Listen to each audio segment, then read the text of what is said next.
Olá, a paz de Jesus esteja no seu coração. Eu gostaria de começar falando hoje sobre a maneira como Deus se manifesta na nossa vida nos dias de hoje. No Antigo Testamento, Deus se manifestava através dos profetas, falava com os profetas.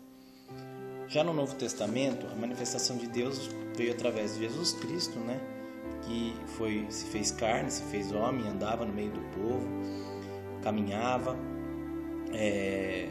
curava, enfim, Deus se manifestava através do Senhor Jesus. Jesus, quando morreu, ressuscitou, ele disse aos seus discípulos que não nos deixaria sozinhos.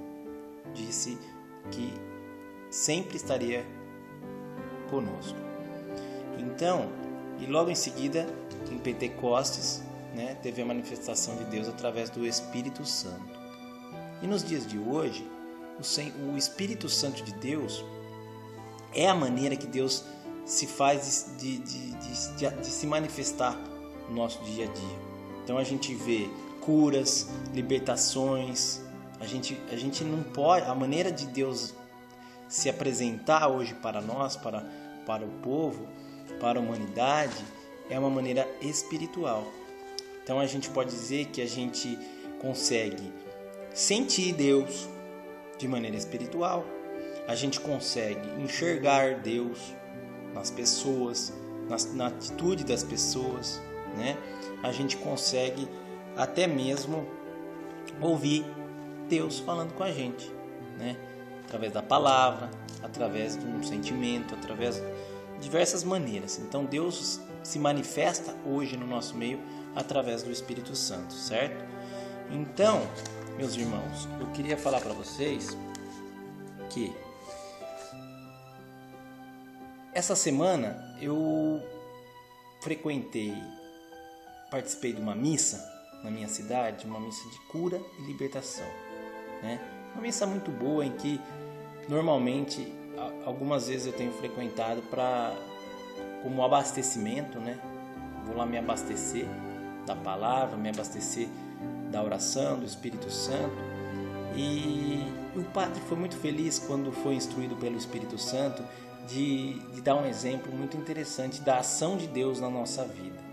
Ele comparou um copo de água, Imagina você um copo de água, cheio de água, e você olha para esse copo e você crê que se você tomar essa água, vai matar sua sede vai ser saciada. Mas não basta você crer que se você tomar esse copo de água, a sua sede vai se saciar. Você precisa querer beber essa água, certo? Então, não basta crer, e sim tem que querer tomar a água. E fazendo essa comparação, eu gostaria de utilizar também nesta pregação a questão da nossa necessidade. A necessidade que a gente tem das coisas, a necessidade que a gente tem de Deus. Não basta a gente crer que Deus age através do Espírito Santo, se a gente não quer permitir que esse Espírito Santo, que a vontade de Deus aconteça na nossa vida verdadeiramente, certo? Então eu gostaria de falar um pouquinho hoje sobre a questão de ser dócil ao Espírito Santo. O que significa ser dócil? Ser dócil significa ser obediente, significa ser submisso, significa se curvar facilmente à vontade de Deus, à ação de Deus, Então ser dócil ao Espírito Santo é ser obediente à vontade de Deus através do Espírito Santo. Um exemplo que eu vou dar no Antigo Testamento é do livro de Daniel. Daniel era um homem de Deus, era um homem de oração, era um homem que tinha uma oração fervorosa, de muita fé. E o interessante de Daniel é que ele orava não só por ele, mas ele orava muito pelas pessoas, pelo rei, pelos governantes, pela nação inteira. Ele orava pedindo muitas bênçãos, muitas coisas pelas pessoas, por todo mundo. Então Daniel é um grande exemplo de docilidade. Ele era dócil à vontade de Deus, né? Ele era um estudioso da palavra, ele estudava muito a palavra de Deus e num desses estudos ele se sentiu tocado, né, uma palavra do profeta Jeremias, né, que falava sobre a destruição de Jerusalém, que Jerusalém seria destruído em 70 anos. Então ele ficou muito preocupado com isso, né? Ele se atentou a essa passagem e se pôs em oração, começou a orar fervorosamente, começou a suplicar ao Senhor, pedindo perdão, pedindo súplica, pedindo realmente que Deus tenha misericórdia, né, daquele povo, daquela gente, e ficou muito preocupado. E depois de um momento grande de oração, o que aconteceu? Apareceu para ele o anjo Gabriel. Deus encaminhou o anjo Gabriel para falar com esse homem. E ele chegou para Daniel e falou: Daniel, eu vou te revelar que não são 70 anos, são 70 semanas, né? Então, de certa forma, o que aconteceu?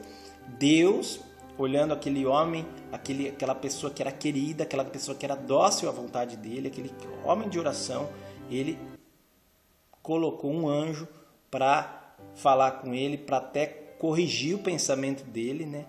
E para instruir ele do que iria acontecer com Jerusalém, né? Então, é a intervenção de Deus, intervenção do mundo espiritual com as pessoas que são dóceis à vontade de Deus. E no Novo Testamento, eu vou utilizar o livro de Tiago, capítulo 3, que fala um pouquinho da obediência e fala também a questão da nossa língua. Dá um exemplo sobre o cavalo. O cavalo, ele na boca, ele é colocado a rédea, né, o freio na boca dele, e através da rédea você governa todo o corpo do cavalo. Você dá sentido para a direita, para a esquerda. Já o navio, né, imagina um navio grande, tem o leme lá atrás, e o leme é uma peça bem pequena que vai dando a direção para o navio. Você vira para cá, vai dando direcionamento. Assim também, o livro de Tiago fala sobre a língua, a nossa língua, um membro tão pequenininho que ele é capaz de bem dizer ao Senhor através de uma pregação, através de testemunhos, através de louvores, né? É tão maravilhoso a nossa língua, e também através da nossa língua, através da nossa boca, a gente também é capaz de amaldiçoar os homens, de julgar os homens que são imagem e semelhança de Jesus Cristo. Ainda fala no livro de Tiago que nenhum homem poderá dominar a língua, né? Além, fala também que através dela o corpo inteiro se contamina, né? Porque imagina você colocar a mão num lixo e colocar a mão na boca. Você está pondo bactérias no teu corpo, você pode se adoentar, você pode se tornar, né, ficar contaminado. E ainda fala a respeito da língua, que ela sendo inflamada pelo inferno, ela incendeia o curso da nossa vida. O que significa?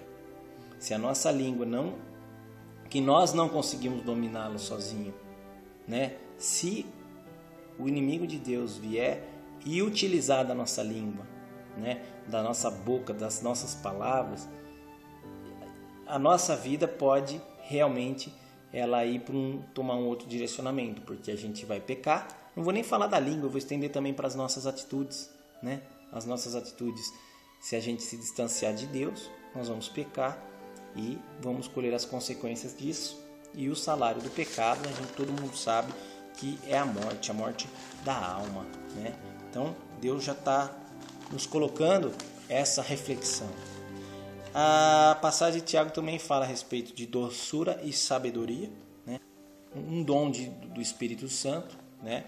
Ela é primeiro dos 7 dons do Espírito Santo, que através da sabedoria a gente consegue obter os outros dons, que é o entendimento, o conselho, a ciência, a piedade, né? A fortaleza e o temor de Deus.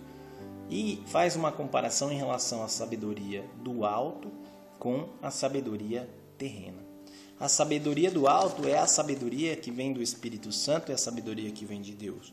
E a sabedoria humana, a sabedoria do homem, né, terrestre, ela é uma sabedoria muitas vezes que nos corrompe, muitas vezes o termo usado é que é uma sabedoria diabólica, né? Sendo que a sabedoria do alto, a sabedoria que vem de Deus, ela produz em nós os frutos do Espírito Santo, que é o amor, a alegria, a paz, a paciência, a longanimidade, a benignidade, a bondade, a fidelidade, a mansidão, a modéstia, a castidade e a continência, né?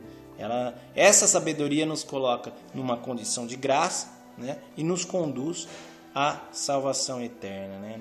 Nos faz ser herdeiro das promessas de Deus para as nossas vidas.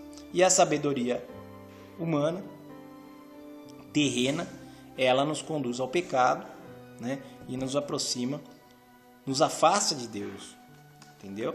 Então a gente precisa tomar cuidado para a gente pensar qual sabedoria a gente está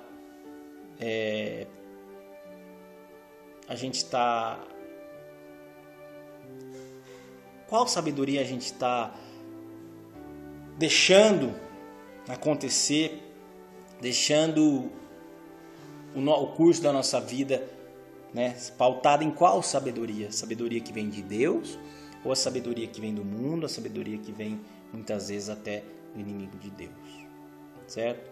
Então, a reflexão que eu faço aqui com vocês é a seguinte, lembrando do copo de água, né, que mata a nossa sede, porém não adianta você ficar olhando, né? Vamos colocar que a ação do Espírito Santo é essa, você crê que o Espírito Santo faz, você crê que o Espírito Santo é Deus agindo na tua vida, porém você não deixa esse Espírito Santo entrar na tua vida, você não deixa esse Espírito Santo mudar a tua vida, não deixa a vontade de Deus acontecer através do Espírito Santo. Ou muitas vezes, né, você deixa o Espírito Santo de Deus entrar, você deixa Deus agir na tua vida, mas até um limite, até um certo ponto.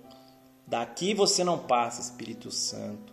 Daqui você não entra, daqui para frente deixa comigo. Quer dizer, Deus vem, Deus age e de repente você fala não, daqui para frente não. Então, muitas vezes como as pessoas falam, né, você tenta domesticar o Espírito Santo, você tenta colocar limites. E na verdade, um coração dócil como o de Daniel, né, é um coração que deixa Deus agir por completo na nossa vida. E eu queria então colocar para você, meu irmão, minha irmã, essa reflexão. Se você está permitindo que Deus possa entrar na tua vida e entrar da maneira que por completo na tua vida, na tua casa, e você está permitindo que Deus entre, que Deus mude, que Deus faça muitas coisas. Então fica essa reflexão para todos nós, para que nós possamos confiar em Deus, confiar que Deus age na nossa vida, para que nós possamos não só crer, mas que nós possamos beber da água, que nós possamos deixar o Espírito Santo entrar na nossa vida verdadeiramente. Amém? Muito obrigado, fiquem na paz de Jesus e até a próxima.